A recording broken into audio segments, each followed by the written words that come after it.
And a very good evening to you, and welcome to today's edition of Politics 101. Coming to you from Buxton in Guyana. And I want to welcome everyone down to our program. If you are joining us from outside of Guyana, welcome. Welcome if you're joining us from Europe or North America or the wider Caribbean. And of course, if you are in South America, and if you're joining us from Guyana, of course, welcome. We should have a packed program tonight. Our guests are Rickford Burke and Christopher Ram in the first part of the program. And then later on, we expect Aubrey Norton, candidate for leader of the PNC, to join us. So it's a packed program, as I said, and I want to welcome everybody. Today is December 16, and we are counting down to the end of the year, and it's been quite a year politically. And of course, the Christmas season intervenes in a couple of days. And then once that is over, then we are back to the grind for 2022. What's in store for Guyana in 2022 as we come out of 2021? There are going to be lots of questions, lots of anxieties. We are going into 2022 with a government that is well entrenched and that is flexing its muscles beyond what was expected by even those who helped to bring it to power. We are going into the new year, of course. We would have a new leader of the People's National Congress, and that, of course, is significant. We end the year with the government declaring war on talk show hosts here on Facebook. We know that Rickford Burke has been served, but I don't know about serving, but they've put out this wanted bulletin for Mr. Burke. Rickford is going to be here tonight. We'll talk to him about what has happened since then and get his perspective. Christopher Ram, on this program last week, took a strong line against Rickford in the sense he argued that there was some justification for the charges or the potential charges against Rickford. We hope to have Mr. Ram here tonight, and he and Mr. Burke, I hope can sort some of these questions out. You know, this whole business of selecting what people say, cutting them out without the larger context. You know, somebody says something in a line, in a sentence, you cut out that sentence and you put it out there. There's no context, no background. The viewer just hears the sentence. And they don't hear the context in which the speaker made. And the PPP is very good at that, and a lot of people are falling for that. So we're going to hear from Rickford himself. And as I said, we expect Mr. Ram to join us. Good evening, everybody. And please share the link and let everyone know that Politics 101 is on. So I think we have Rickford Burke with us. Let's bring in Rickford. Rickford, good night. We don't have your audio. Sorry about that. Good night. Good night. Thank you for having me. Thank you for inviting me on back. And good night to your listeners. And of course, it's been about 2 weeks since that wanted bulletin was put out by the government, and a lot has happened since then. Can you bring our viewers and listeners up to date with what has transpired since then? For example, has anything been served on you? Has anybody made contact with you from the police? Tell us what's happening there. Well, I'm not going to comment about the bulletin. Nobody has contacted me from the Ghana Police Force. Nobody in the Ghana Police Force can contact me. The Ghana Police Force doesn't have jurisdiction over what I do in the United States. The Ghana Police Force doesn't have jurisdiction over what anybody outside of Ghana does. And I think we're witnessing a full evolution of a despotic government where they want to act like Iran or Russia, where they reach into other countries and try to either kill, attack, or I'm talking about what happens generally in other countries, Russians, Iranians, and other persons who those governments consider to be dissidents, and try to attack them and silence them because they've been exposing stuff. We have a situation in Guyana where we have what is approaching an apartheid regime.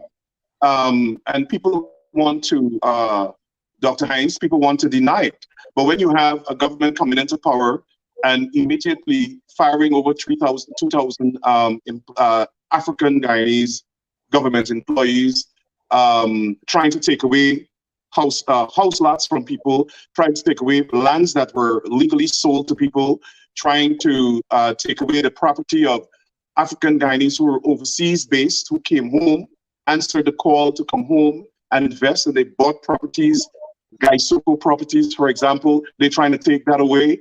They're trying to undo what the government did, the previous government did. They have declared, arbitrarily that everything the government did was illegal. And then you have them going after Black GCOM officials, Black members of parliament, Black members of the coalition. And then on the other hand, you have the DPP dropping all the charges against persons from the PPP who happen to all be East Indian. So we have a criminal justice system, a double standard in the criminal justice system, two systems, by the way, that they are developing, one for Black people and ordinary citizens and Amerindians and East Indians who don't support them, and one for the PPP members. And so we have been speaking out. And Dr. Hines, what has shocked me, I was talking to a U.S. government official a few days ago, and the person asked me, so what is the government doing about all the complaints about racism? And my question was attacking everybody who talks about it. At no time has this government sat with Black leaders, go to Buxton, Bedford Wacton, go to the regional chairman in Region 10 and 7 and the Georgetown municipalities. They are starving areas where African Guyanese live for fun. They're giving all of the contract to East Indians. The people who are complaining, they're attacking them instead of going and meet with the community and say, okay, you're accusing us of being racist. What are we doing wrong? How can we correct this situation? We want to be a government for everybody. One minister who contacted me said, we're going ahead to implement our One Guyana policy. And I said, One Guyana with the 10 people in the PPP? That's not a policy. So you have to engage the African Guyanese community. And we are the ones who are feeling it. I mean, I'm not there, but I identify myself with the African Guyanese and Amerindians and East Indians who don't support the government.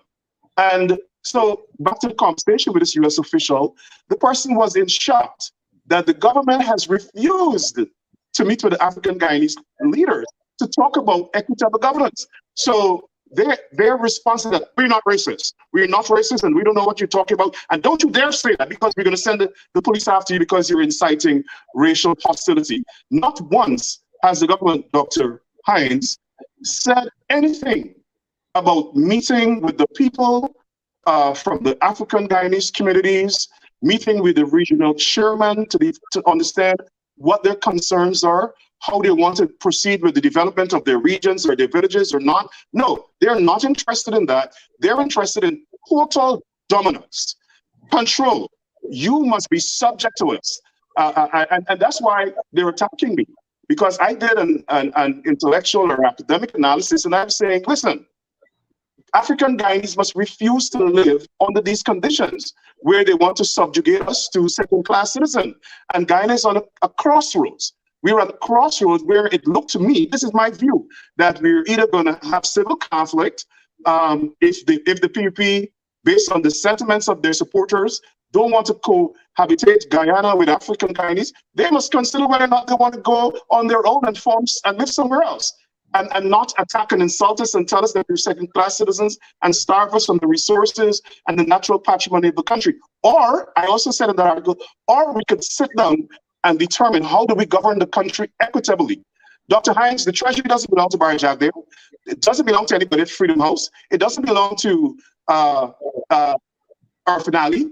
It belongs to the people. And African Guyanese who they're subjugating and starving from the resources and shutting out from government contracts and want to stifle them from freedom of speech are citizens of the country too.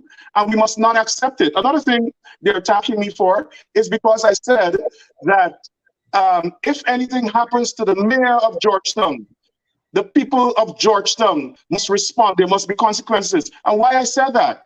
When the mayor we were hosting the mayor in New York, because he's East Indian, and he spoke up with the members of Congress, members of the City Council, members of the Senate, members of the New York Assembly, and he spoke up, and his comments were broadcast live on social media.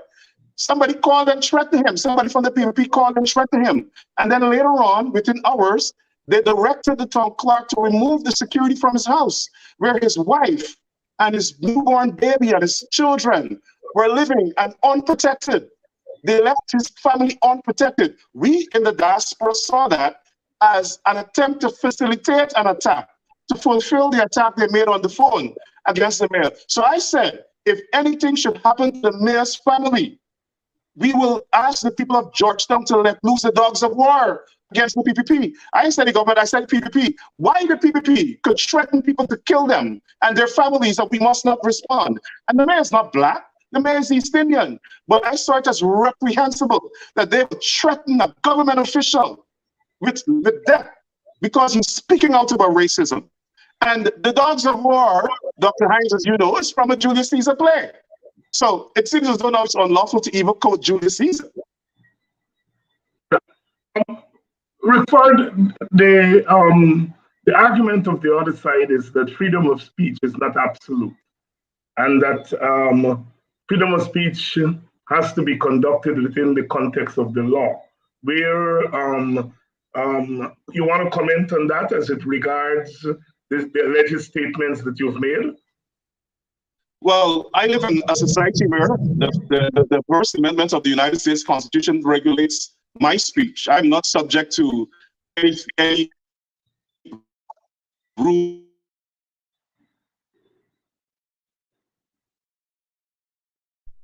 And the United States Constitution guarantees me the right to free speech. And I exercise my right to free speech responsibly. Listen, Dr. Hines, when people take unlawful actions, you are entitled to defend yourself. And it's me saying that there must be a revolution against racism, and the PPP wants to defend racism and to categorize my comments as inflammatory, then they're defending racism. And the people in Guyana must understand that. To couch this thing that I am, uttering seditious libel because I said there must be a revolution against racism. Every person, East Indian, Amerindian, African Guyanese, whatever race, should want a revolution against racism. And the legal definition for a revolution is radical change, agitation through protests or other means for radical change. That's what we're talking about. I live in America. I live in an American society where we use certain words associated with the struggle for Black empowerment and the Black and struggle for racial justice. And so in the context of what I say, it should be viewed as in the American society because this is where I live. I am not conforming myself to anything that the PPP set up. They like to set up these straw arguments where you have to live by what they say. No, the PPP will not control my lifestyle. I live in America, and I am subjected to the rules and the laws of the United States of America, which gives me the right to free speech. You want to see free speech? Look what the conservatives are doing attacking Democrats, putting out videos with people cutting off and sawing off their head. We don't do that. It is a PPP that does that. It was a PPP minister that said gunmen shortly will go to Kaichor News and innocent Paul, Peter will pay for Paul. It was Barjabdeo who said there'll be no peace in the country if the APNU is perceived to rig the election. It was Barjabdeo who said, chase them out when they come to your village. Chase out the president. That's inciting. I don't hear anybody, Christopher Ram or anybody else, talking about these crimes against or incitement of crimes against African Guyanese. But they like to shout down at us when we respond. We are not racist. We are responding to racism. Dr. Hines, you don't have the ability to be racist. You don't control the state. You don't control the police force. You don't control the tender board that gives contracts only to East Indians. You're responding to racism. And that's what we do. We respond to the atrocities. And so as to stop us from responding, stop us from exposing racism and atrocities, they're attacking us and blaming us as racist and being insightful. It's absolute garbage.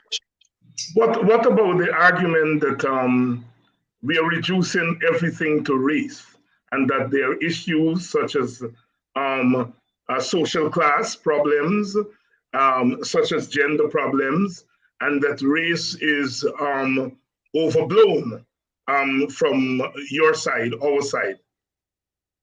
Dr. Hines, we're responding to what the PPP is doing. It is the PPP that is dividing the country by making racism, discrimination, and racial injustice a fundamental part of their government. Listen, one, we're talking about the award of contracts. You're inciting racial hostility if you're only giving contracts to your ethnic supporters. You're inciting racial hostility when you're going to attack Rick Burke for speaking out when he doesn't even live in the country. You're going to incite racial hostility when you're instructing your police force to manufacture criminal charges against Paul Slow and James Bond and Valda Lawrence and all these people. You're inciting racial hostility when a police officer that's closely aligned to the government is going to shoot and kill a young man by the name of Kevin Andrews from Grove. And then the police force issues a statement lying that he was shooting at the police, when the police has to admit that he had no gun. You're inciting racial hostility in the country when a police officer, on instructions from people in the government, goes to Essequibo, the SWAT team, and shoots and kills Oren Boston in his bed with his wife. And then you issue a statement lying, saying he was shot in a confrontation with police. That's inciting racial hostility because you're covering up a murder. You're inciting racial hostility when your supporters killed Isaiah and Joel Henry, and you try to cover it up. You didn't put out a wanted bulletin for anybody. You didn't attack anybody. You didn't put Suku to go find these killers of who mutilated the bodies of these young men, and it was politically motivated. You could tell that. Those young men were brutalized, murdered brutally. The government has done with that. They haven't met with the community and community leaders and say, listen, we're doing everything. We brought in the FBI. Come talk to the people from the FBI. Come talk to the people from the Caribbean Security Service who can handle that kind of investigation. No, they're attacking the family. They arrested the family. They arrested the brother. They charged the brother with murder of somebody. Every time you speak out, they try to charge, just so they're going to trump up something and say Rick Burke murdered somebody, when I haven't been in the country for almost 30 years. So when I've left the country for almost 30 years. That is the nature. We want to see people like Mr. Ram, who has done some good work, I should say. I don't want to bash him. He has done some good work fighting for social justice. But they must speak out about the racism we're talking about. They must force the government to address the issues we're talking about. Don't attack David Hines. Don't attack Mark Benchcock. Don't attack Joe Harmon. Don't attack Amanza Watson this year and call her a lowlife, a distinguished attorney, because you disagree with her. That is inciting racial hostility. So it's coming from the PPP, and we're responding. And when we respond, they shout wolf. Well, if you don't want us to respond stridently, stop the racism, stop the racial discrimination, ensure that there's racial justice. That's all we're talking about. Ensure that there's racial justice, stop the discrimination, ensure that not only East Indian supporters of the PPP are getting COVID cash grants. I just got some documents here from a bank. Somebody sent them to me, where a PPP supporter got $1 billion in flood relief. When people are struggling in other parts of the country, what is that about? One person got $1 billion. One person got $1 billion in agriculture flood grants. One person. And the person is a PPP supporter from Burke. And how was that $1 billion calculated based on the documents you have? Based on what I'm seeing, it was calculated, or it was a loan for rice production that was written off because allegedly the floods damaged all the crops. So that entire loan was written off. Now, why didn't the government write off all the loans of the other people? I noticed some farmers in Mohica the other day protesting, black farmers, that they received nothing, and they're black farmers. Now, even some PPP members have acknowledged that these cash grants have not gone well and they have missed people. Instead of attacking Joe Harmon and attacking Aubrey Norton and attacking you and attacking Mark and myself, when we talk about these things, go to the communities where the people are complaining. Go to the people who are sending us the information and sit with them and say, okay, we didn't have your information, give us your information. That's what governments do, Dr. Hines. Solve problems. But this PPP is not governing for everybody. They're governing for their own supporters. And that's why we're ringing the alarm bells. And when we ring the bells, they want to attack us. But I'm undaunted. I'm not scared of the Guyana Police Force. I'm not scared of the PPP. Bar Jagdeo has been coming after me for decades. The Guyana Defense Force on the Bar Jagdeo sent intelligence officers to try to infiltrate CGID. And we knew the person, I could call the person name, the person is a major in the army right now. The person came and joined CGID, and we didn't know. Eventually, we got tipped off from the Bush administration because they picked up certain communications. And how we know it was true, when we were talking about Hillary Clinton getting involved in the struggle to free Mark Benchcoff, immediately Bar Jagdeo called Robert Corbyn and told Robert Corbyn to tell me that Mark is going to be free. So we know what they're doing, and I know what they're doing right now. We have our own intelligence. We're in touch with the US officials. We know what is going on. We're in touch with people in Guyana. We're connected into every part of the country. We know what's going on. It's not only PPP that has intelligence. We have intelligence and we know what they're doing. So Christmas is coming and public servants got a 7% 7% increase without any negotiation with the unions.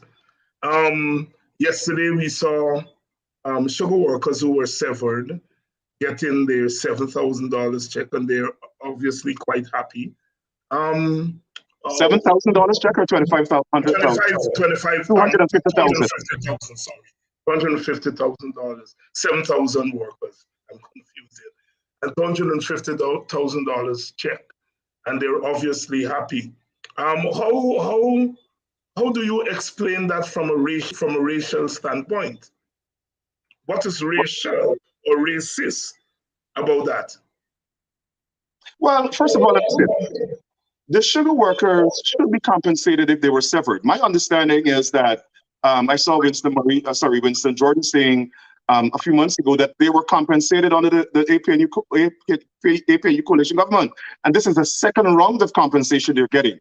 Now, you imagine the government is telling public service, which is majority black, that they don't have money to pay them, only a 50% which they promised. So they can only get 7%. Now, just imagine somebody who's getting $60,000. They're getting a 7% increase on their salary. Meanwhile, sugar workers who got COVID relief, some of them got flood relief, some of them got all kinds of other relief, some of them are getting contracts from the government. They're now getting $250,000 per person. And they're all mostly 99.999% East Indian. Look at the optics. What the government expects us to, or the other Guyanese, to assess of this situation. We're going to say it's because they're supporters, and it is because the people are their supporters. They campaigned on that. That's one of the reasons one of the methods they use to get the people in Region 6 to come out and vote for them. Some of the people in Region 6 had rejected them, had walked away from the PPP, but they promised them this mega sum of money if they got back into power, and they're fulfilling that promise. But they can't give public service a little 50% increase. And it is the way it's done. Everything is arbitrary. Control, dominance. That's who we are. Take it or leave it. This is our country. You know, it's a privilege you have living here under us. That's the attitude. They haven't met with the unions. They haven't met with the workers. They didn't even have the decency to go to some of the people who are working for them in these ministries. Dr. Hines, these people are working for them. These people are slaving day in, day out, turning the wheels of government, turning the wheels of the public service. They won't even meet with those people and say, here, listen, I understand that you guys expect this thing. You know, it is a Photoshop flyer, whatever it is, but we want to do that. But we have to do it in stages, or we can't do it now. The economy is this. They won't even do that. They won't even meet with the unions. They're so contemptuous of the Guyanese people. They think they're rulers, right? But they can find the money to pay sugar workers who are their ethnic supporters. And they don't care how that looks. They don't care that we're talking about it. They don't care that we're complaining about it. Because they think their fundamental governance strategy is dominance and control. The voice there of Rickford Burke commenting on issues in the news in Guyana. We were supposed to have been joined by Mr. Christopher Ram. I don't see him yet. Mr. Christopher Ram took a hard line against Mr. Burke in the show that we had last week. And Mr. Ram requested a conversation with Mr. Burke, and we have facilitated that conversation. I don't see Mr. Ram here yet. Mr. Burke, Mr. Ram said last week that you did not support your allegations with evidence. How do you respond to that? Well, I'm not sure which allegation, but first of all, let me say, let me. I'm not sure which allegation he's talking about. But one of the things that he took issue with is what I said about dividing the country, which I never said. I said we must study it. I said Guyana is at a crossroads where we have three parts. I said we can have an arrangement for equitable governance, or we could try dividing the country, which is going to lead to a civil war, or the people must decide they must go and govern themselves somewhere else if they don't want to live with us. And I said the visceral hatred demonstrated towards African Guyanese by this government makes it difficult for harmonious cohabitation of the country. We are giving an analysis of a situation that we are witnessing. They have to take stock of what we're saying. And you know, when we complain about these things, Barjagler or somebody go and they hire lobbyists and they take a couple of pictures with some black politicians in America, right, and invite a few people from the Bar Association in America and a few businessmen. Nonsense. Sit with the people on the ground in Buxton and Golden Grove and Ants Grove if you're interested in equitable governance, or if you're saying you're a government for everybody. The other thing that I wanted to say, he challenged my number with regard to the number that the international committee said the country lost through corruption and other on the underground economy, so to speak, in Guyana. I said about $5 billion. I read that in a report. But let me quote our own Clive Thomas, who did a study. And Dr. Thomas said that between 2001 and 2006, between 2001 and 2006, $188 billion. 188 billion, sorry, between 2001 and 2008. This is just these years here. 7 years. $188 billion were siphoned off from the country through corruption, procurement corruption, and other means of corruption, which amounts to $1 billion US. And that's just between 2001 and 2008. And then he did an analysis again of the amount between 2010 and 2012, 2 years. And it was 575 million US dollars. 575 million US dollars, $500 million. And we're not even talking, the government, the PPP came to government in 2025. So if in 2 years, they're doing $500 million US dollars, what happened in 2013, 2014?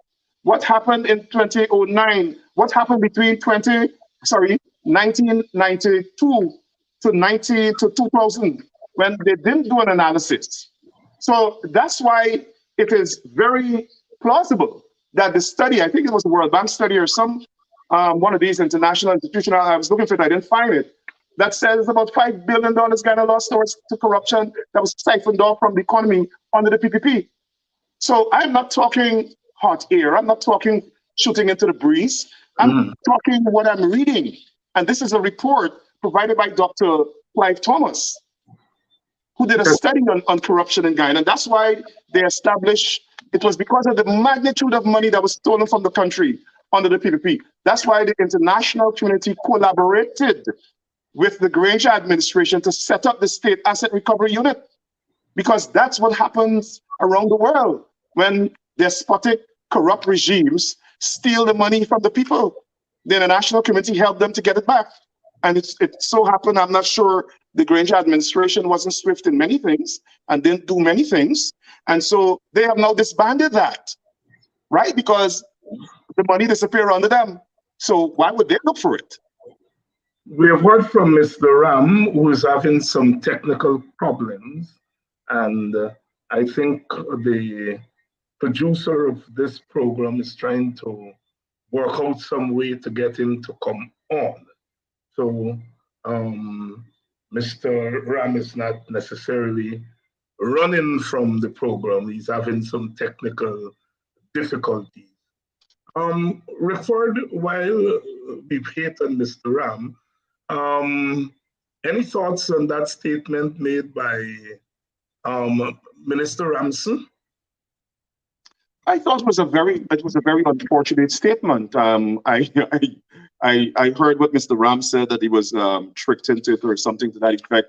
He's a minister and he must be able to face questions in public. And I think what he said is something that he believed. And for him to say that African Guyanese young people don't have role models, I think was that's inciting racial hostility. And, you know, so many people were hurt, so many people spoke out. You would think that people in civil society who support the PPP, or even the PPP themselves, would come out and say, oh, listen, no, we have respect for the Afro-Guyanese community. The minister misspoke, or his statement was misconstrued. No, accept it, that's what we say. No, total domination and control. They don't care how we feel. They don't care how we think and how we express ourselves. They are in control with one seat majority in parliament they have. And they don't care what the opposition thinks. And it so happened that Guyana's politics is so divisive. Look, for instance, yesterday you had somebody from the DPP's office. DPP's office saying that the government can't get a fair trial in Georgetown because of politics and ethnicity. And how he expects us to interpret that. The Black people in Georgetown would never convict somebody like Lloyd-Field and Myers.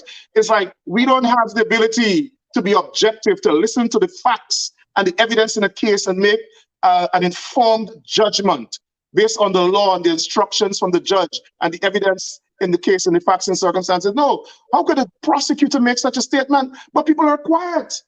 Now, like I said, Mr. Ram has been an advocate for social justice. We just have some differences and we express ourselves differently. But people like Mr. Ram and others in civil society should speak out against that kind of stuff, where you have a prosecutor making that kind of statement, impugning the judiciary, when he said in political matters. Well, there are a lot of constitutional matters that are going before the court that has a basis in politics.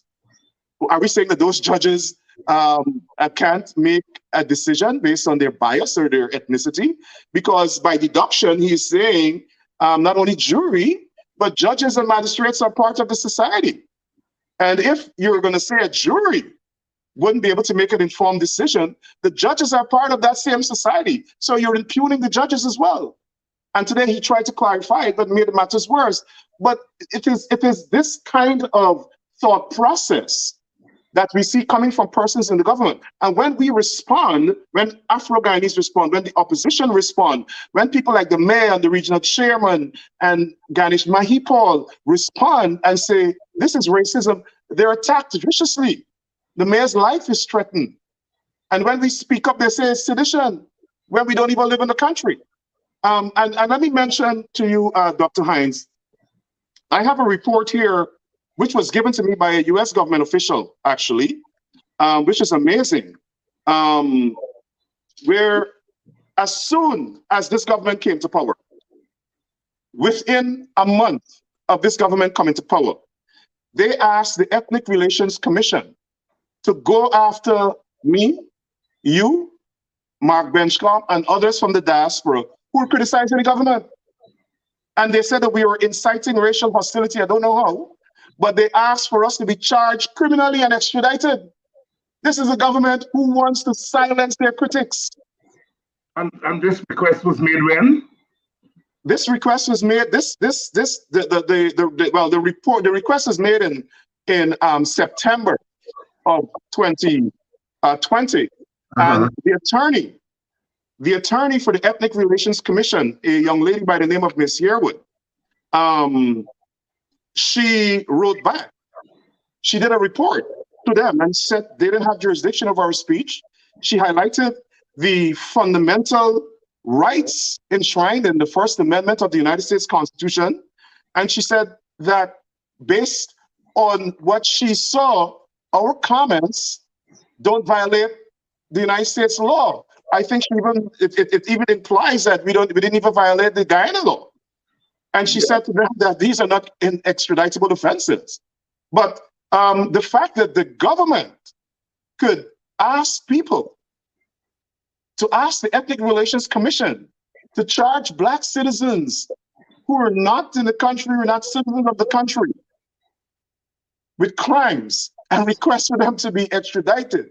First of all, it shows an ignorance of the law. Second, it shows the arrogance of them who think they have extraterritorial powers to reach into the United States, to try to control our speech. How dare those people out there in the United States criticize this government? Extradite them and bring them here. And when you look at the comments of their supporters online, yeah, come back here, let us commune you. Come back here, let us waddle you. There are 3 death threats against me on the Guyana Police Force page that caused the FBI to visit me. That caused the NYPD to go to some places where I was because of these death threats. And we're not hearing people in Guyana speaking out about it.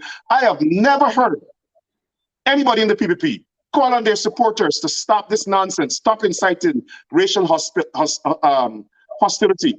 They have called us hungry belly dogs. They've called us all sorts of things. We must be killed, we must be poisoned. I have never heard anybody from the PPP condemn that kind of speech and call on their supporters to desist from it. But every time we speak, they attack us because as African Guyanese condemning racism, we must not speak. How dare you speak against this tyrannic PPP government? That's how we view it. And finally, the choice of the Chief Elections Officer, Mr. Vishnu Prasad. Well, let me preface what I'm going to say with regard to that. I heard Mr. Ram also last week saying that I said that they must not be service commissions. I don't want to attack him. I think he didn't read what I said. What I said is that the opposition only has certain tools available to them. And like we do in this country, like any smart politicians do, we must use those tools, levy or use the leverage of those tools to get what we want or to create some opportunities for justice and accountability. And I said, because of what the government is doing, until the government talks with the opposition, talks with the Amerindian community, talks with East Indians who don't support them, talks with African Guyanese who don't support them, about an equitable way of governing this country, the opposition should not go to any consultation, especially since the president held out for 1 year, saying he's not going to consult with the opposition leader in violation of the Constitution. So I said, until they come up with a fair arrangement for equitable governance, a framework, until they manage the parliament in a bipartisan way to allow the opposition to have a voice in the parliament, until we can come up with an arrangement where contracts are given out fairly and equitably, lands that are distributed equitably, and all the oil and gas contracts are equitable, the opposition should not participate in any consultation, because what the government will do is one meeting they'll have and they'll say this is consultation, and they'll appoint their own people, and they'll run over the opposition like they're doing now. And I also said, because of what is happening in GCOM, that the GCOM commissioners from the opposition should resign. And the reason we're doing that is because Claudette Singh is teaming up with the PPP members of the commission to railroad the opposition, like she did recently here with the elections, the appointment of the chief elections officer. That man had complaints filed against him for racial hostility with the Ethnic Relations Commission, allegedly. This person, we understand, is not qualified to be a chief elections officer. But what they did, Claudette Singh is teaming up with the PPP to appoint somebody from their party to be the chief elections officer, so that the PPP could have total domination of the elections machinery in the country. And we must not have that. And that's why I said they must resign. Let them use their leverage, political leverage on these commissions to force certain things, excuse me, that they desire, which is fairness and justice and balance. There's absolutely nothing wrong with that. So I'm not saying you have no commissions. I'm saying until the government could respect the opposition, until the government could obey the law and the Constitution, until the government, excuse me, until the government could come up with an arrangement for equitable governance, especially in the way the oil monies are spent, excuse me, the opposition must not cooperate with them. And that's fine. Desmond Hoy did that. The Republicans are doing that now. There's absolutely nothing wrong with using your political leverage to force certain action by the government. And I think especially the Elections Commission and especially the Judicial Service Commission, the opposition should use the leverage that they have to demand certain things. There's nothing wrong with that. The PPP on the bar job, they did that all the time. That's how they got Claudette Singh. They forced Granger into a corner, and they went to the CCJ and they forced the CCJ ruled that Granger did not follow the Constitution. As a matter of fact, the CCJ changed the requirements in the Constitution and redefined what consultation is. So I am using the PPP's case law, which is an expanded meaning of consultation. And before we get to that, the PPP must consult with the opposition, must come to terms with the opposition leader and work out a framework for how this country must be governed, because they have one seat majority. And as far as I'm concerned, they don't have a mandate for anything. And they should govern in the middle for all of the citizens of Guyana. They should govern in the middle for all the citizens of Guyana. Richard Burke giving his side and his take on a number of issues today. He should have been in a conversation with Mr. Christopher Ram. Mr. Ram is having some technical problems, and so is not able to join us. And so we've been talking to Rickford on a number of issues. Rickford, I know you have to run, so any closing thoughts before you go? Sure. Let me say this. I want to tell the people in the diaspora, well, I have overwhelming support in the diaspora, and we're going to see that shortly. I'm not telegraphing anything that we're doing, but we're working in the diaspora. We're having meetings with our representatives. I want to say this to the people of Guyana.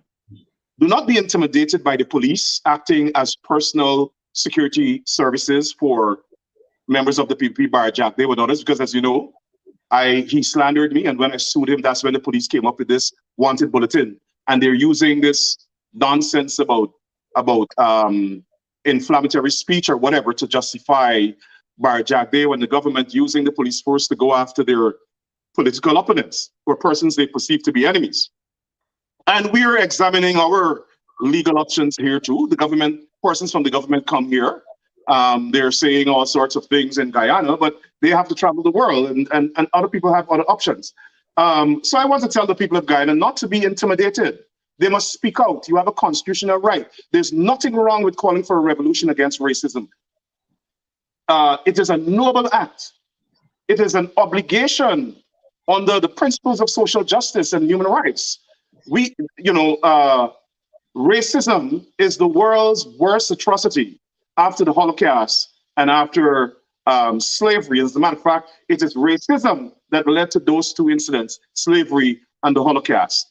And it is the world's worst atrocity right now, and we must speak out against it. There must be a revolution against it. And I have said in all of my interviews I've done, when we say revolution, we're not talking about violence. The PPP is a violent party. It is the PPP that threatens people that will go and send gunmen to journalists. It is the Barjagde that said there will be no peace in the country. When we say a revolution, we're talking about intense protests, agitation, action, like we saw what Black Lives Matter achieved last year. That was a revolution for racial injustice, against racial injustice. That's what we mean, and that's what we're talking about. And the people in Guyana must speak out and have a revolution against racism. There's nothing wrong. The government wants us to protect themselves. They want to conflate the state with racism. The state is not racist. It is the PPP that is racist. And so we want to end their racism. So people, speak out. Do not be silent. Speak out. You have a constitutional right. Those of you in the diaspora, speak out. Talk with your representatives. Move this to another level.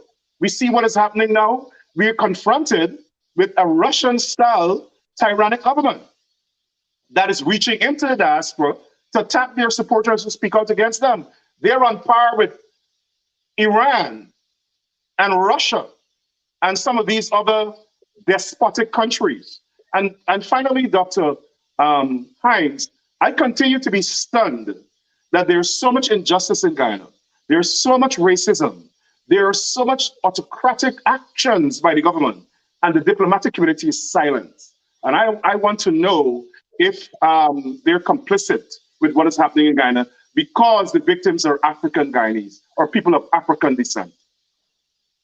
That's the voice there, the thoughts of Rickford Burke. Rickford, thanks for coming on. I'm very sorry that Mr. Ram could not make it on, but certainly you have given us your perspective on a number of issues. Thank you so much. Thank you for having me. Have a good night. And thank you. And we're going to take a short break, and when we come back, we will continue with Politics 101 on a Thursday evening.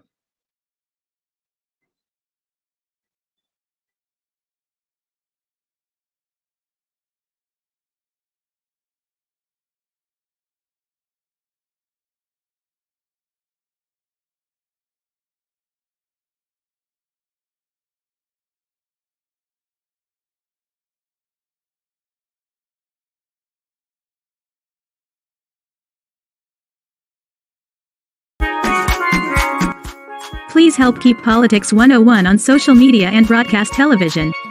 If you are in North America, please donate via Cash App or PayPal. If you are in Guyana and the Caribbean and don't have access to Cash App and PayPal, email your pledge to dhines6106@aol.com and we will direct you how to get your donation to us. Thank you in advance for your donation.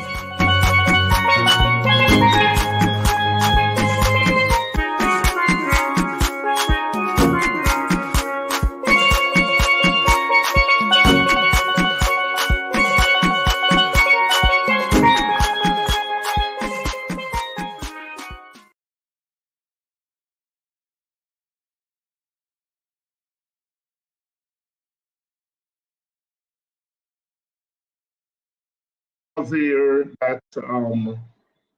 that poster or flyer, it's an advertisement, and it's not an endorsement from Politics 101. It's an advertisement for Mr. Maurice Wilson And my disclaimer is that Mr. Wilson, let me make that very clear. Mr. Wilson is my friend. We are Buxtonians. We grew up together, so I just want to make that. But he's running for a seat on the Central Executive of the PNC, and so if there are delegates out there who are listening to this program, Mr. Wilson would like to have your vote. He's a long-standing member of the PNC. He is a member of the present executive representing the North American PNC group, but I understand he's running as an at-large member. So those of you who are PNC members and are listening here, Mr. Wilson, he's the owner of the gas station at Buxton, would like to have your support.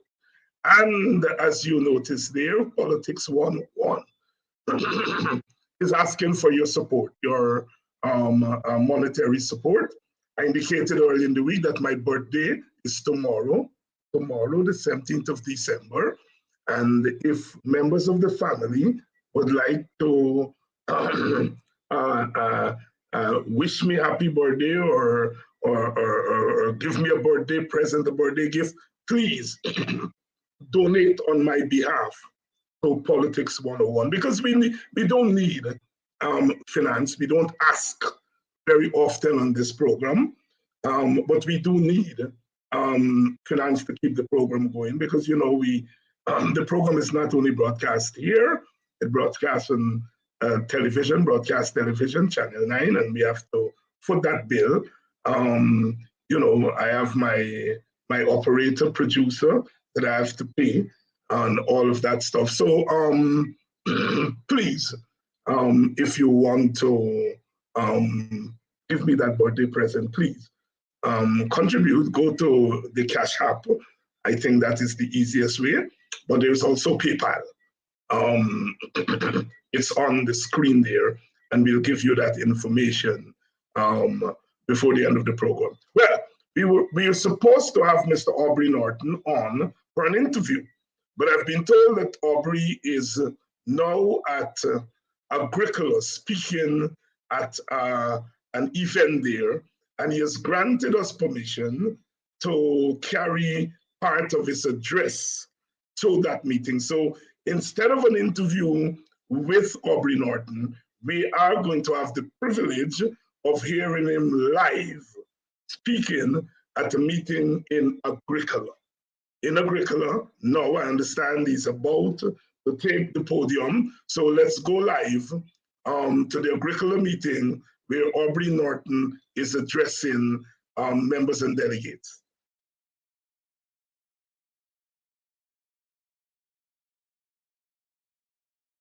Members of the head table, come resolve. It's always a special pleasure for me to be in Agricola. I've been here many times, and I welcome coming here anytime. The People's National Congress Reform is our party.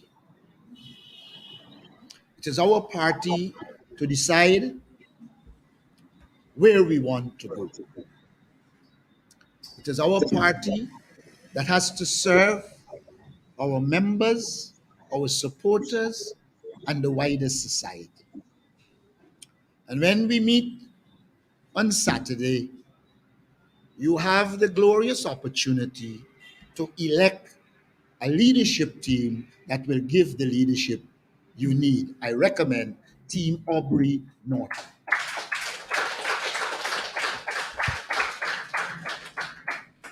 Many of you will recognize that we are 2 days before a Congress. What you might not recognize is the hard work that was put in to get us here. There were those who wanted to use COVID to postpone it till the 12th of never. our membership stood up, and our membership said, we must have a Congress before the end of 2021. And here we are. I want to pay special compliments to the chairwoman of this party, Comrade Valda Lawrence.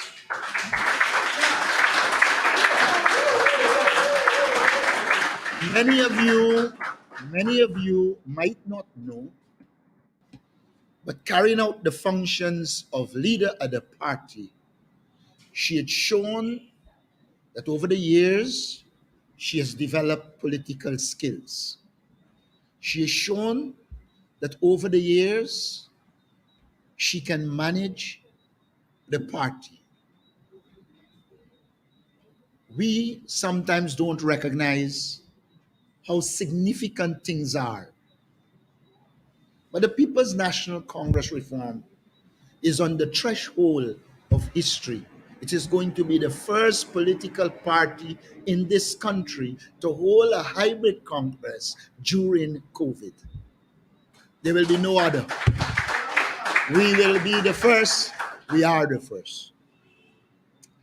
COVID produced many challenges, but as a group, we have shown the ability to analyze the situation, solve the problems, overcome them, and convene our Congress, and we will. So I want to say a special thank you to Comrade Valda Lawrence and all those who worked assiduously with her to realize this Congress. Many of you would have seen a team put together, and I thought I should give some explanations as to how the team was arrived at. I put out 25 names, and people battered who they want to batter in it. And I was listening, responding to their interests. But I had a meeting with Comrade Valda Lawrence, trying to convince her she should run and go back as chair. And she said to me, Aubrey, respect my wishes. I am not. She then said to me, the only thing I would say to you, choose a young chairman. And I took that advice.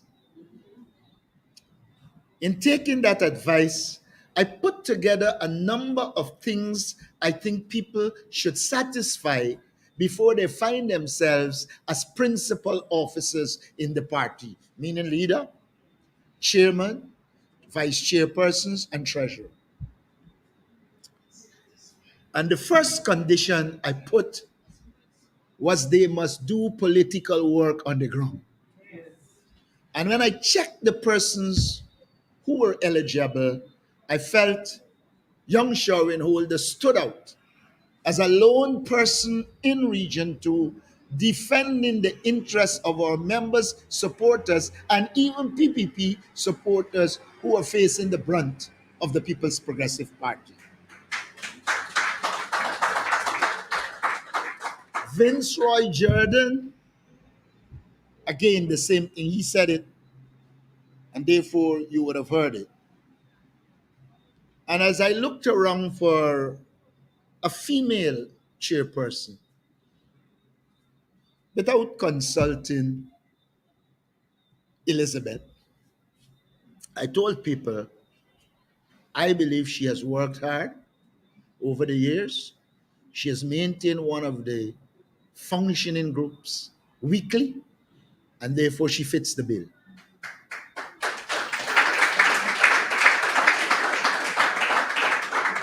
I met young Marcelin campaigning in the local government election, and I thought he was doing a good job. I know there are those who post a statement that he made in the immediate post-election.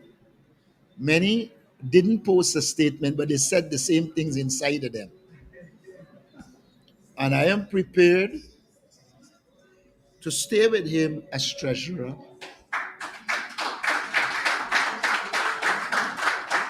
because he does work, and importantly, he's young. He's the youngest member of the team, 22.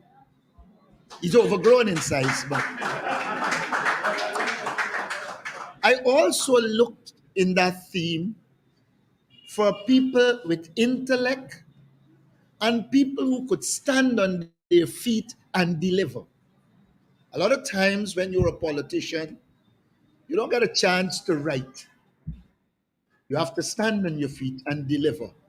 I say to you, they all fit that bill. And as we work together, we all will improve. I also look for academic qualifications. And I thought in the era of oil and gas, we need in the central executive at least one engineer. We are happy to have two, Sherwin Holder and Vince Roy Jordan.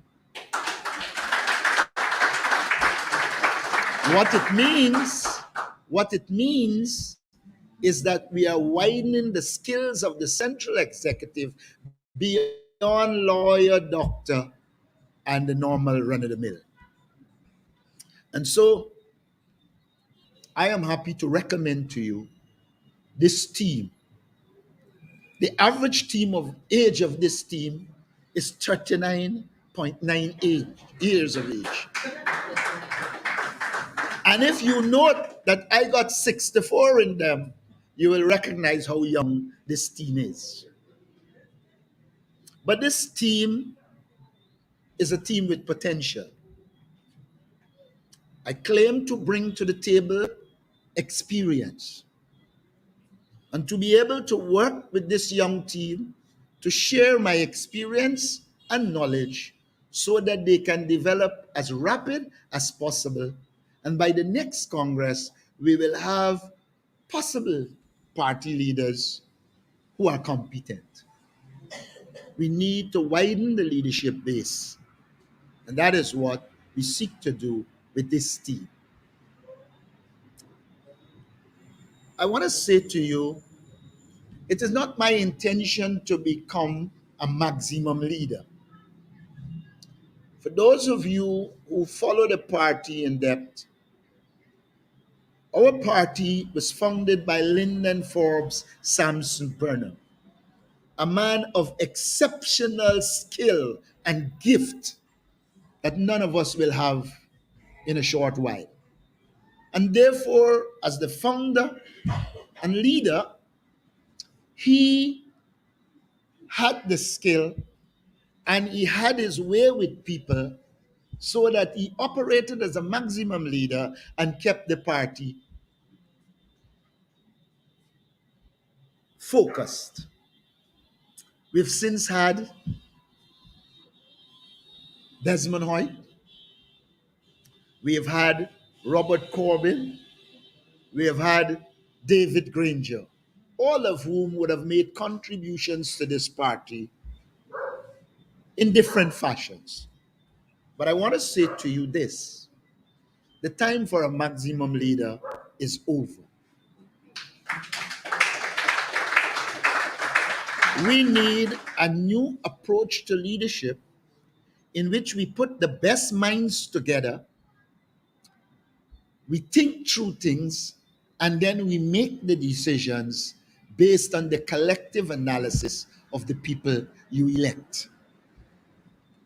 And so I intend to lead in an inclusive fashion.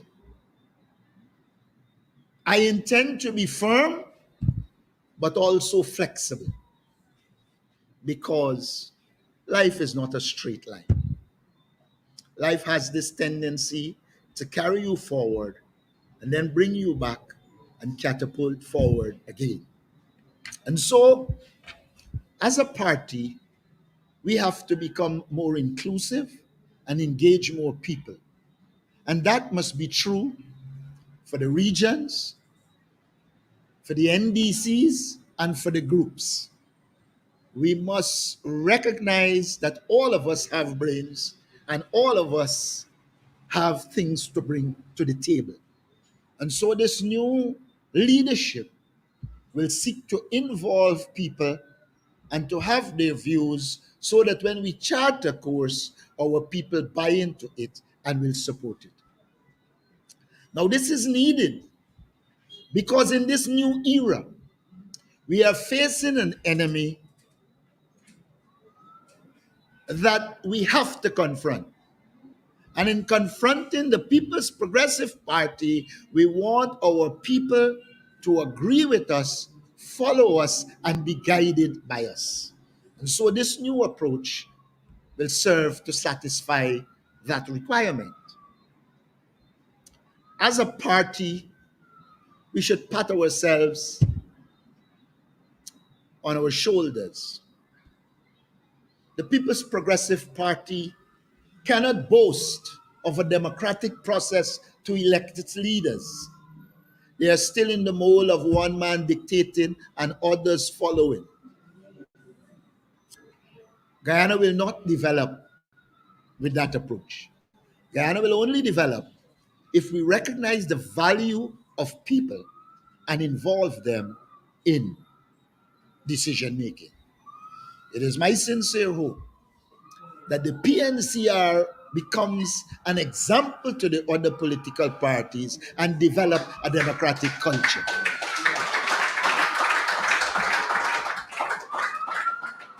It is very important that in our party we practice democratic principles. Because if we are going to govern a democratic society, if we're going to look after our people, if we're going to look after the interests of all, then we need to practice democracy in the party. More so, practice the rule of law. Let us do everything that we can within the confines of the law. As a party, we have to chart a course in which we treat every ethnic group as important. It is true that as a party, we are predominantly Afro-Guyanese supported, but we have other ethnic groups in the party. And what we have to do is to ensure we create an environment in this party in which all ethnic groups feel comfortable and willing to go out and increase and widen the base of the People's National Congress reform.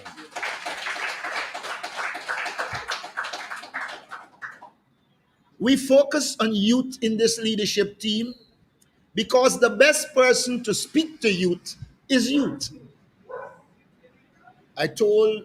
Talking with one senior party person, and I told them, you told me that they're going to miscall me, and they couldn't understand it because they're out of touch. But when we bring young people into the leadership, we are bringing people who can relate to the youth. And I believe that the next election will be determined by the youth. And once we have this kind of youth leadership, I believe we will appeal more to the youth of Guyana. My friends, the People's National Congress reform has a number of tasks before it the minute this Congress is over. First, we have to get a new voters list. And let it be known that we have to organize a campaign across this country to get a new voters list. Because the present list is padded and will not reflect the will of the people.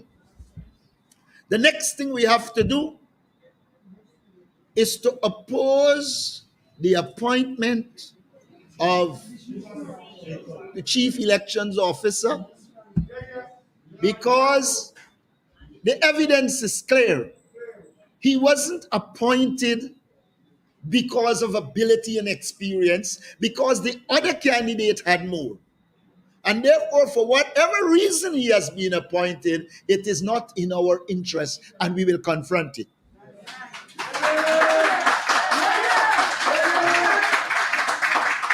We have allowed Claudette to sing. She sang a lot. It is time for us to stop the singing. We have to take action to ensure we get a new elections commission chairman.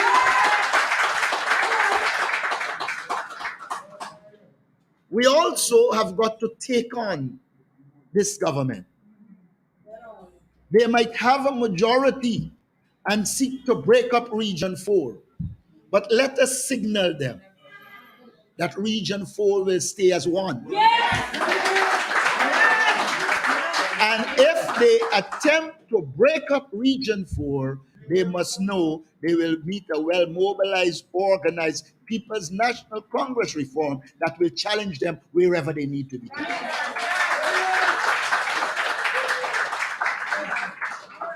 We cannot continue with business as usual. The People's Progressive Party has wrongfully fired thousands of our supporters. The People's Progressive Party has incarcerated many of our supporters without any evidence or case against them. The People's Progressive Party, in coming to power, has allowed their thieves in their own party to go free, having committed crimes when they were in government. The People's Progressive Party is using the elements in the Guyana police force to harass our membership, to harass our supporters, and we have got to take them on. The time is nigh when we will have to do all that is necessary to ensure, first, we curb their excesses, because they have been excessive in their victimization. Having curbed their excesses, we have to put the things in place to ensure that at the next election, at the earliest possible time, we see the backs of the People's Progressive Party.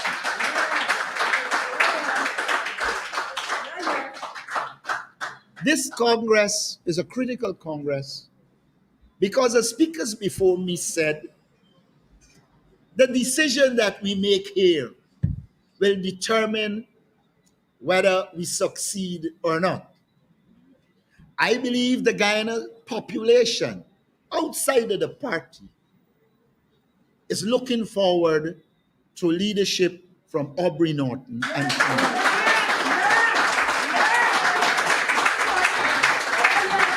I believe we should give them their wish by encouraging all delegates to vote overwhelmingly for Aubrey Norton and team.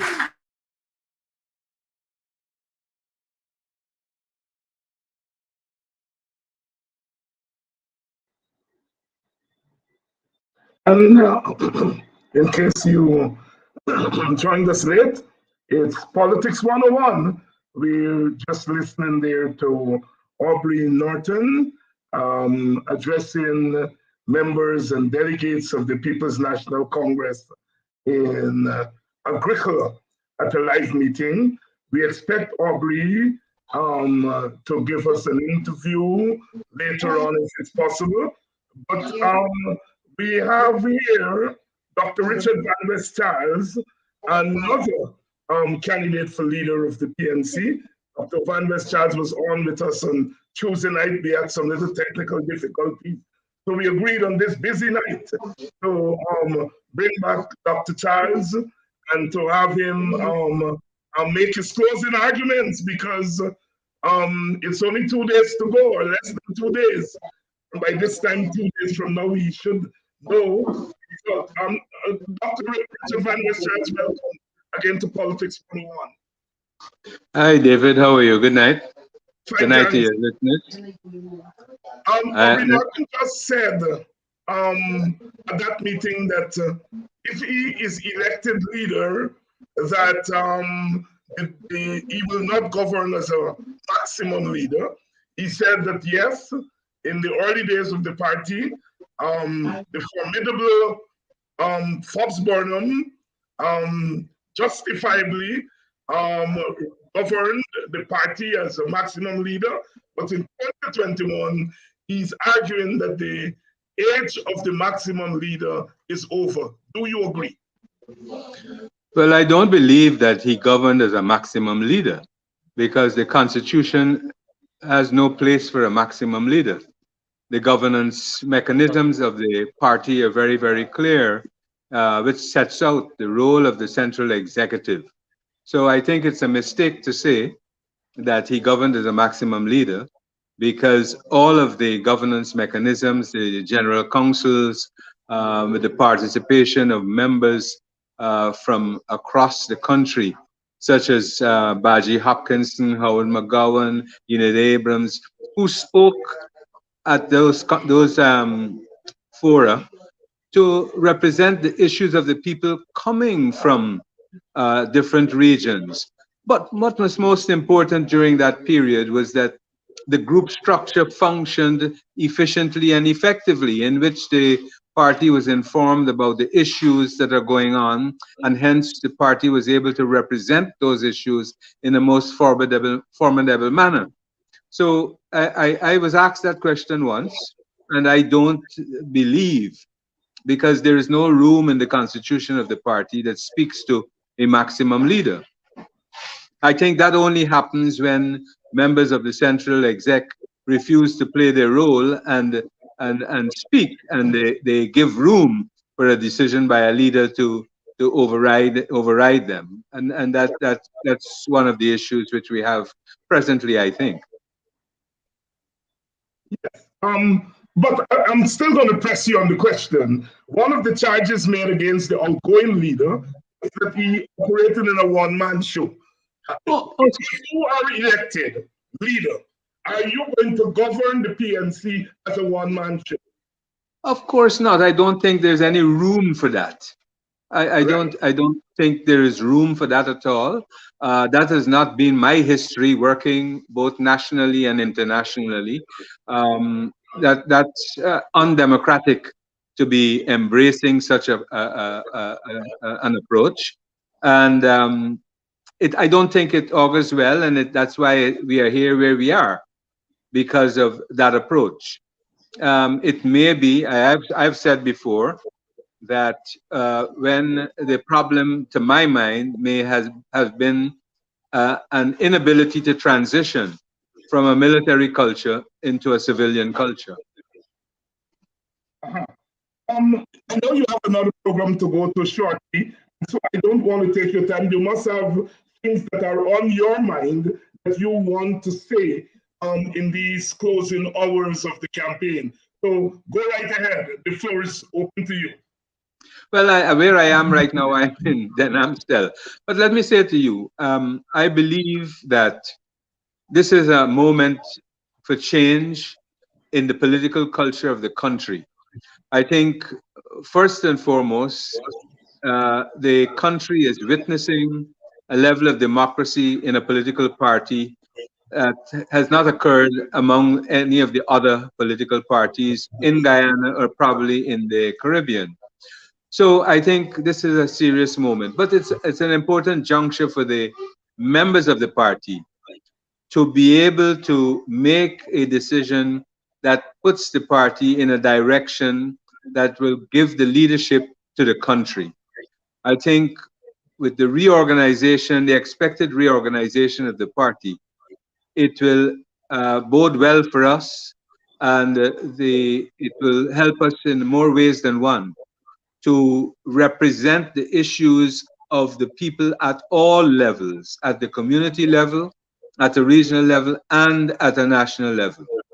I believe we can't ignore the fact that we have to work on the unity forces within the party. I believe that is critical. but the re-engineering for a party, a political party for the 21st century, becomes most important.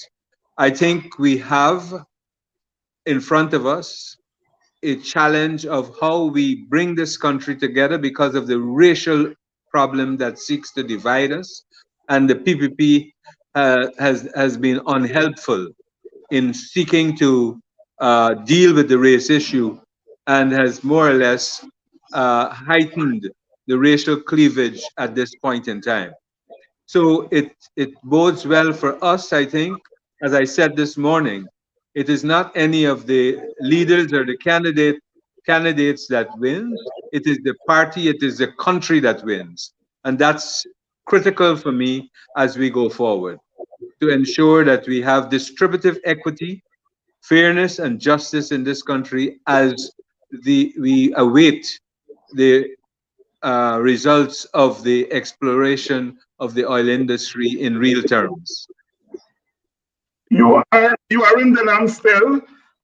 He's in Agricola. I don't know where the other candidate is, but it's clear that you all are, to use the term of the old PNC, you all are fanning out in these last a couple of days. What's the mood of the people on the ground? I'm not talking here just about party members, party supporters and potential supporters. What is their feeling about this Congress? Very interesting. It's not only the heightened feeling is not only among the members, it's not only among the delegates, it's among a broad group of people across the country, looking and waiting with bated breath as to what the members and delegates of the PNC will do, because they have expectations for the PNCR, they have expectations for a more robust opposition in this country, to be able to be prepared to take the government in a different way and down a different course. On Tuesday, you said that the chief elections officer, your chief elections officer, not the other one, Vincent Alexander, was supposed to have gotten the voters list and some other documents and, well, not documents, but some other instruments to the campaigns. Has that gone well? Yes, that has gone well.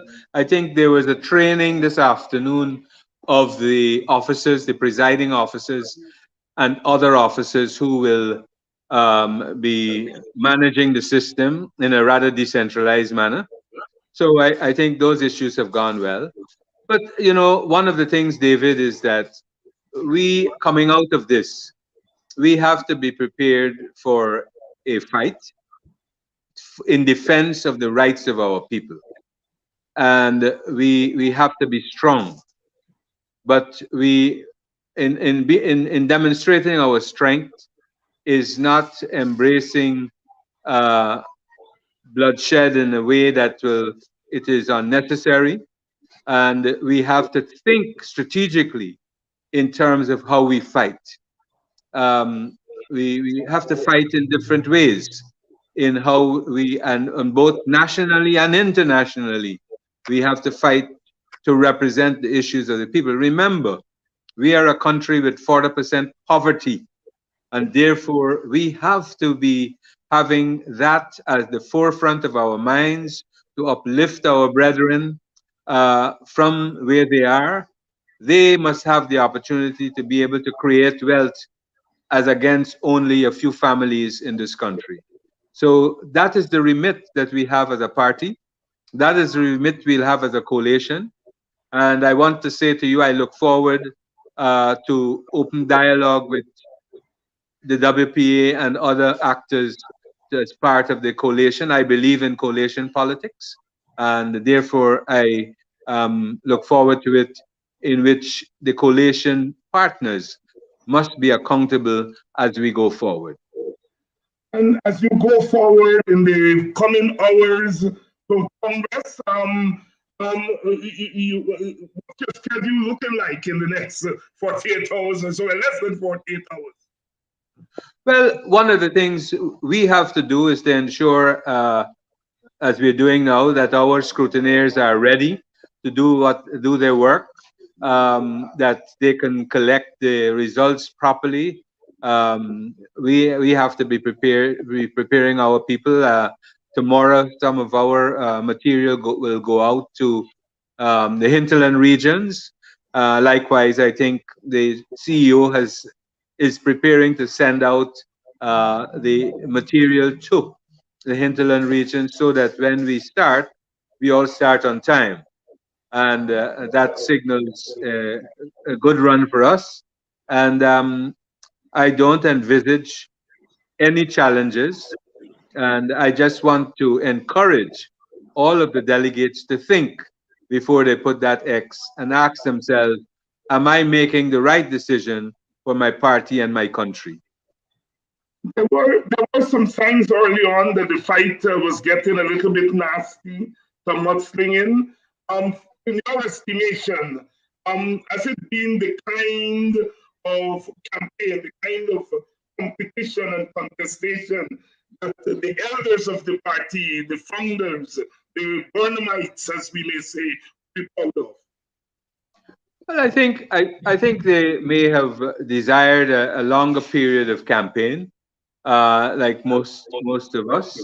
But I think where we are now, it is imperative that the change occurs and that we go forward, seeking to bring unity and bring strategic directions for us to be able to lead and reconstruct the forces that are needed to take the government.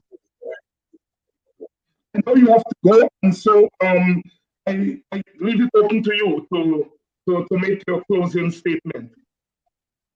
Well, I just would like to encourage the delegates to seek to ensure that they understand what we all stand for, to understand that the leadership that we bring must be inclusive, that must be transparent, that the values of the 21st century must find its way into the party, and we have to look and see what is the experience of the candidates to do those things as we go forward. But it's not the candidates by themselves, it's the team that will be elected. And so avoid a slate. I would say to them, avoid a slate and analyze carefully whom you are putting your X next to for the different principal officers and for the central executive. Dr. Van West Charles, I wish you all the best. I'm an outsider looking in, but I have an interest as a Guyanese, as a member of one of the former and founding members of the APNU in what is happening in the PNC. I've made the case. Many may not agree with me, but a peaceful Guyana requires a balance of power between the two large parties. And a strong PPP and a weak PNC is a recipe for disaster in our country. I was wishing you well and wishing you well. I will totally agree with you. I am of the view, though, that politically, as we go forward, that our parliament should not be dominated primarily only by the political forces in the country, that other actors should be present within the parliament to bring balance, the balance you're talking about in terms of the direction of our country. So that's a very good observation there. Yes. I look forward to be engaging as part of our party with your party as we go forward down the road. Thank you very much. Thank you very much. And I don't know whether I will speak to you again, but I wish you and your family all the best, season's greetings, and to your viewers. God bless. Thank you. Thank you. And good luck in the coming hours and in the final analysis on your campaign. As I said, win, lose, or draw, I think you brought a quiet dignity to the campaign. I think you pulled the campaign in the direction of issues. And as I said on Tuesday night, very importantly, you brought a global and international dimension to the campaign which is something I think is lacking often in our political discourse in Guyana. Good luck, my brother. Thank you. And win, lose, or draw, we'll have a drink. There we go. There we go. I'm looking forward. Okay, then. Bye-bye. Dr. Richard Van West Charles, they're one of the leading candidates for leadership of the People's National Congress coming on to make its case. You see, if you all remember, Politics 101 was where Aubrey Norton announced his candidacy, where Richard Van West Charles announced his candidacy.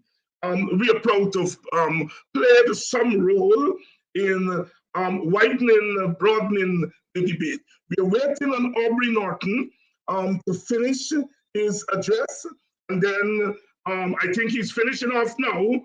And once he's ready, we're going to have that interview with him. So don't go anywhere, stay where you are. We're going to take a short break, pay some attention to messages, and then we'll be back with Aubrey Norton.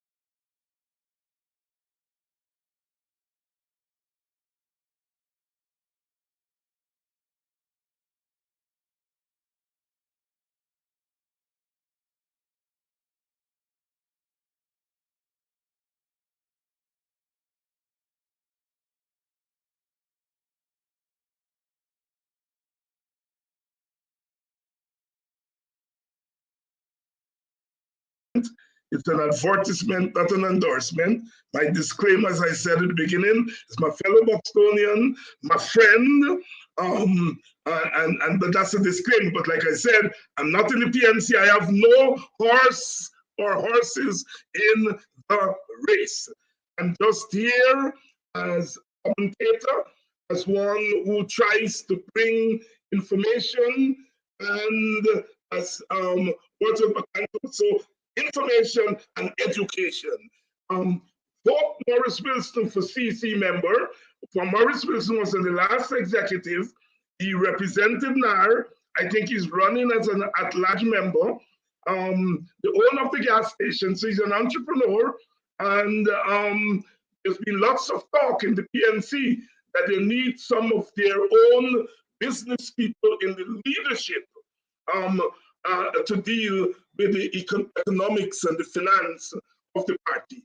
So vote Maurice Wilson for CC member, PNC 21st Biennial Congress. If delegates are looking, he's asking for your votes. He's asking for your votes. If the relatives of delegates are looking at this show, you can encourage your relatives or friends to vote Maurice Wilson for Central Executive.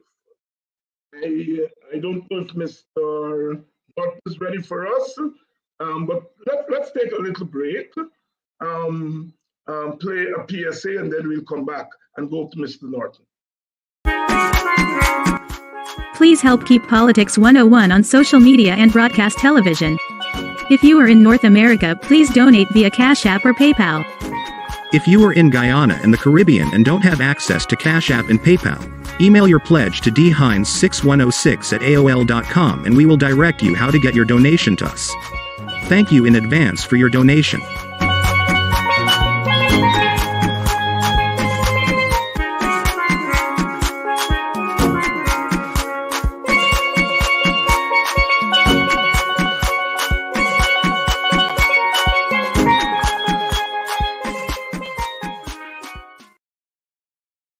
And welcome back to Politics 101. It's a busy night, very busy night, because it's Congress Eve. We're waiting for Aubrey Norton. In the meantime, please make your pledge, make your birthday pledge or your Christmas pledge to Politics 101. We don't ask you for donations regularly, although some of you have been making regular donations, and we want to thank you. But for those of you who have not been making regular donations, this is pledge time. So make your pledge. Tomorrow, like I said, is my birthday, and if you want to give me a birthday drink or a birthday whatever, make it as a donation. So Politics 101, so that we can keep doing what we are doing. If you don't believe in the birthday story, make it a Christmas gift. So we are waiting for Aubrey Norton to speak with us.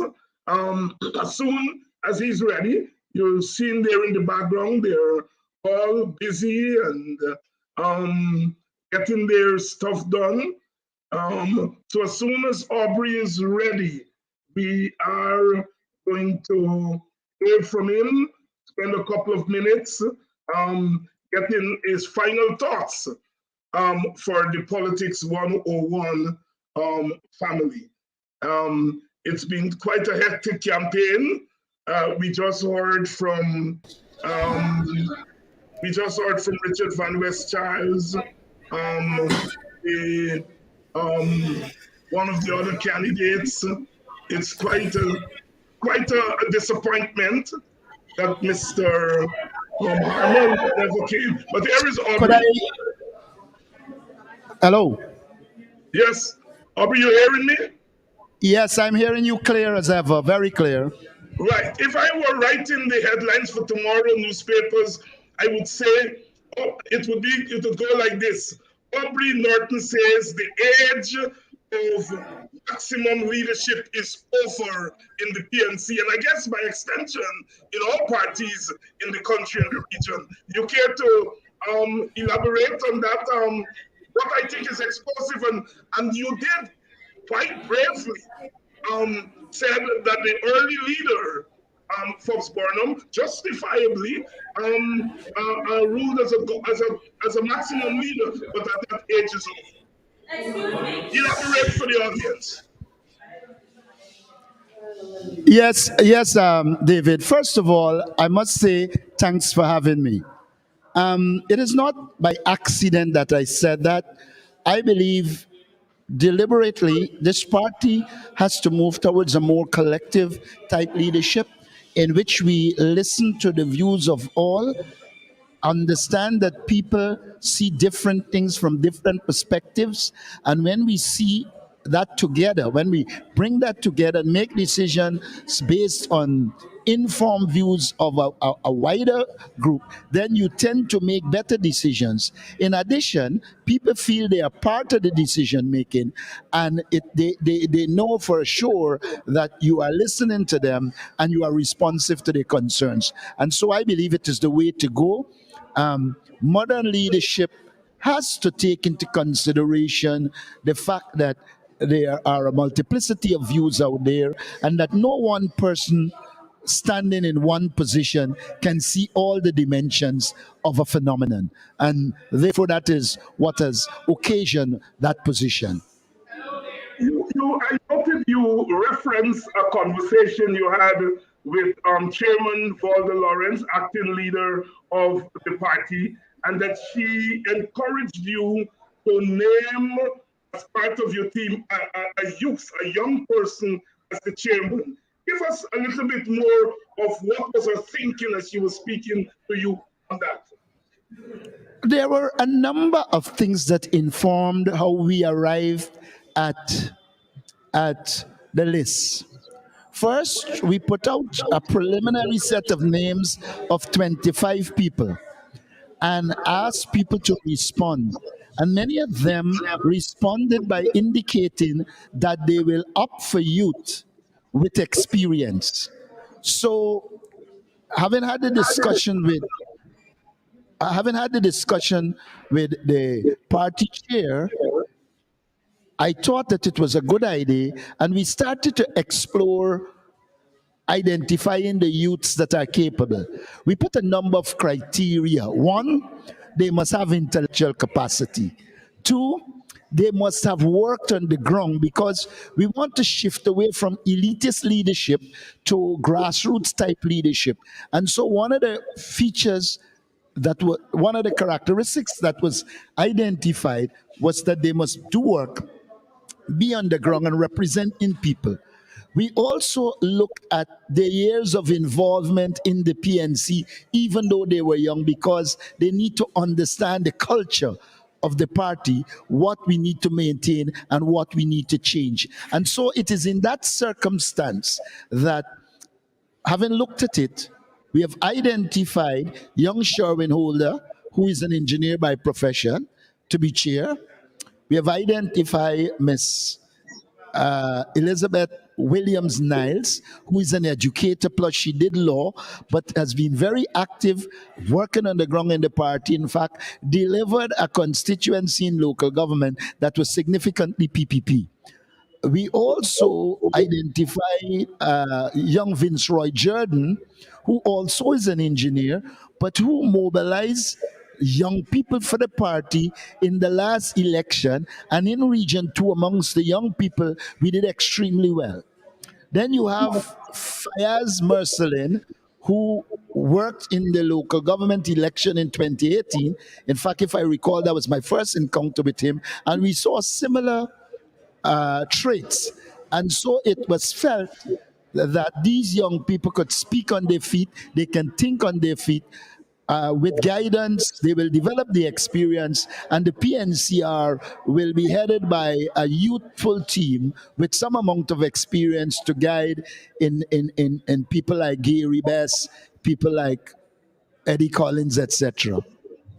Aubrey, and I understand that the Chief Election Officer, Chief Election Officer Vincent Alexander, would have turned over some instruments to you all, the voters list, the list of the presiding officers and so on. Those instruments have been turned over, I understand. Are you satisfied with the process? Yes, I am satisfied. I know Vincent Alexander very well. I serve as an executive member under him in the YSM, and then under him as vice chair and acting chair of the People's National Congress Reform. I know he is a man of integrity. I know he believes that our electoral process must be free and fair and free from fear. And so I am satisfied. Of course, there are always going to be little hiccups in an electoral process. I think he is going to be able to iron those out, and we will have a process that will allow all of us to come out being satisfied that the elections were free and fair. And I believe that in this process, we will demonstrate that we're the most democratic party in Guyana, and that our leadership is elected by the people without any intimidation, just the people's choice. As we say in this part of the world, the game is not over until the last ball is bowled. There are still some hours left before Saturday. What are you going to be doing in these next 24, 36 hours? Well, there are some key tasks you perform. You continue to mobilize your support. You have to ensure that the delegates know your team and who they are voting for. You have to put the logistics in place to ensure that the delegates are able to turn up and vote. So a lot of it is logistical, apart from continuing to campaign and seeking to increase the amount of support you have. For me, every minute counts until the voting began. And even when the voting begins, you still have to be on the ground, ensuring people are there, they turn up, and they vote. Those are the key tasks at this stage. On the other side of the political divide, they are trying to say that if Aubrey North is elected leader of the People's National Congress, then people who are supporters of the PPP should be afraid, whatever that means. So you care to comment on that? Well, I don't know what they're talking about. I know it is my intention to give leadership to our party, to work with our party comrades so that they can confront the People's Progressive Party because they have been unjust, they have been discriminatory in their practice, they have proven to be incompetent, they have proven to be divisive, they have also proven to be corrupt. And so we have a just cause. And if the fear is because I will stand up for our people and ensure justice prevails, then they have a right to be afraid. Aubrey Norton there, and Aubrey, if I may say, you've brought the kind of energy to this race, and as someone looking in from the outside, you've brought something new because as a grassroots person coming from humble beginnings, in many regards, the party is making what I may call a transition from the days when the leadership was dominated by lawyers and doctors and suit and tie people. I think it's a pivotal moment in our country's history. And I want to say that you have brought a kind of mass interest in party politics again, because the interest in this race is not just confined to party members and delegates, but to the wider community.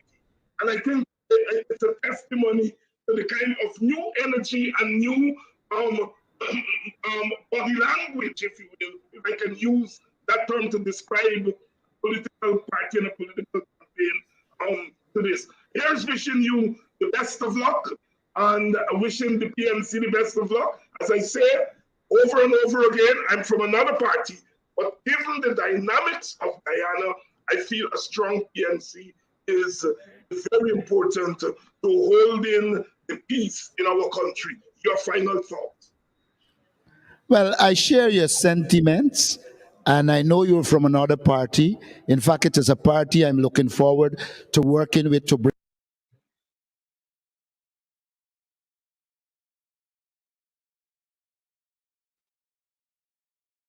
I think we may have lost Aubrey there. I don't know if we are going to get him back. I think the operator is trying to get him back. We may have lost him there. But it's quite a hectic evening as we try to cover all bases.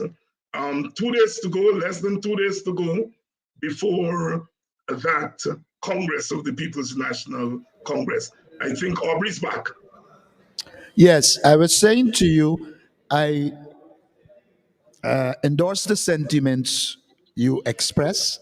I also wish to indicate that I'm aware that you are a member of another political party.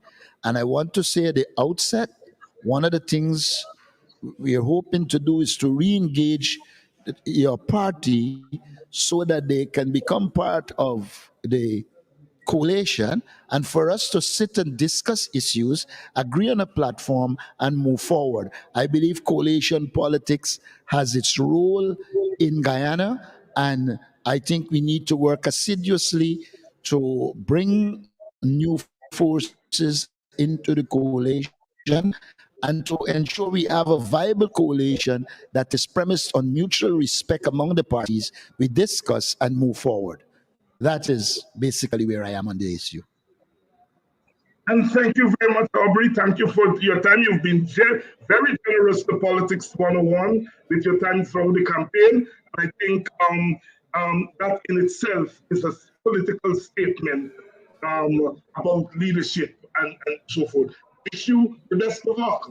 And hopefully when this is all over, thanks a lot. Thanks a lot. Hopefully when it's all over, we can have our customary drink. Yeah, yes, we will. Leadership will change nothing except that we'll have to spend more time giving leadership. But outside of that, our normal life will continue. A grassroots party must have grassroots life. Thank you. Go. Thank you very much. Aubrey Norton there closing off for tonight. I want to thank all of you for staying with us. It's been a long evening, but I think you will agree that we've gotten much done tonight. We have heard from Aubrey, from Randess Charles, from Richard Burke. We should have heard from Christopher Ram, but he couldn't get on because of technical difficulties. All right. When I next see you next week, Monday, we will know who is the next leader. So we're going to have an exciting program. Here is wishing you an exciting weekend. I know you can't wait for Saturday to come, but you'll see me next week, and we'll be talking about the new leader of the People's National Congress. But and please remember, make that pledge or donation to Politics 101. See you all.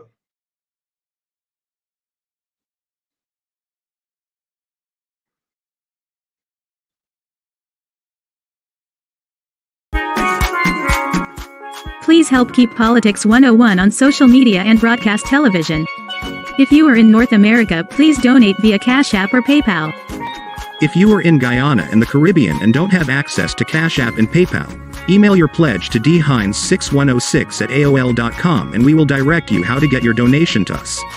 Thank you in advance for your donation.